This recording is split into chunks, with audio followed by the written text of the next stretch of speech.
What's good, everybody?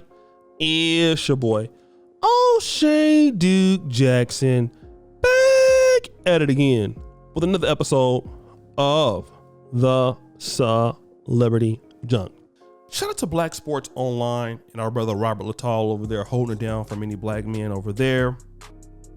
He put out an article that is also trending for OK Magazine, and that is that Will Smith is ready to divorce Jada Pinkett, but he is scared that his dirty secrets will be aired out and that half his money will be gone. Now, again, this is something that is alleged, okay, and it's trending right now on the internet. But I just want to talk about, like my own father, right? We've talked about this before, and people that he's known. We both know people, especially in times past. My grandparents, by the time my granddad died, him and my grandmother had a lot of issues. My grandmother still hates him. He's dead. They didn't really have a whole lot in common. But because they were both in the church and because they were both seen as pillars in the community and stuff like that, they had kids, they had grandkids and things. He stayed. Did he want to go see somebody else? Of course. Did she want to go see somebody else? Of course. Were they doing it? I don't know. But that is what kept them together. Being recognized in the church industries and the business contacts there and having a family. Will Smith, like many black men and many men in America who are in long-term marriages, obviously guys are tired of this shit, and so they get divorced more frequently than before. But Will Smith also has worked very, very hard to earn his money. He's been emasculated by the woman, and many of us, we don't understand why he won't leave. And when you think about the potentials that can occur, well, look at the money he can lose. He was already famous before he met her. She was okay, but not as popular as him. Just like Dr. Dre and Nicole Young. He would possibly lose $175 million. And also, she would write a book, expose more dirty secrets, and just ruin his life. So because of that fear, he stayed. Now, he did get her agreed to, let him go get some side booty, she go get some side whatever, and that's what's been keeping it together then. But I want to talk to guys about this, and I know that you guys have worked hard for your money. I know that you guys have worked hard to do the things that you're doing. But I want to tell you something, guys. It costs you more in the end when you stay in miserable relationships. All right? Especially if there's no respect there. Relationships are always about respect. Everything in life is about respect. And when there is no respect there, and you know it, and I know it, and she knows it, and there is no love, there is no compromise, what is there to stay there to do and stay there for? What do you hope to get achieved? Are you going to hope that things go back to what they were before?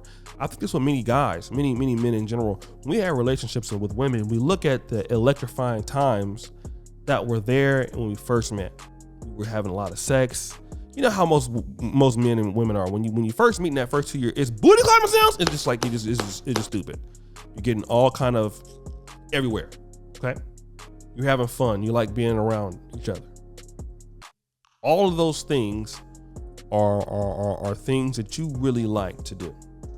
But the unfortunate part, man, that needs to be discussed today is the fact that once things get established, that honeymoon phase is over and you've lost some position of strength and you've given up some, let's say some boundaries, you've let her cross and she doesn't respect you so much, you're always thinking about what happens if she comes back to that same person I used to know.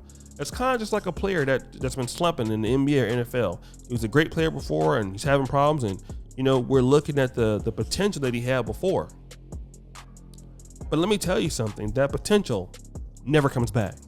And that person's not the same with you anymore because you haven't established your boundaries. So those things are never coming back to that level. And the more you get deeper and deeper and deeper and deeper into it, it gets worse. And it doesn't matter what you do for that person. You can plan birthday parties like Will Smith. You can give them money. You can even give them kids. You can give them houses. You can try to do everything to get that person back to the same place, and they will never do it. And then you just get deeper into it. Well, we got more kids now. We got properties together. We got a business together. Let me just stick it out. I don't want to be a quitter. And then it gets worse. And when you find out like the number of the money that you can have, you know what? Maybe it's just better just to give it to her or settle it. It's better. It's better to get people out of your life who are messing your life up because you allow them to be there. You know, like just give them the house. You know, you want the car? It's okay. You can have it. Because you can get those things back again. Like look at Jeff Bezos. Jeff Bezos gave his wife like billions of dollars, right? Like 40 billion, something crazy like that.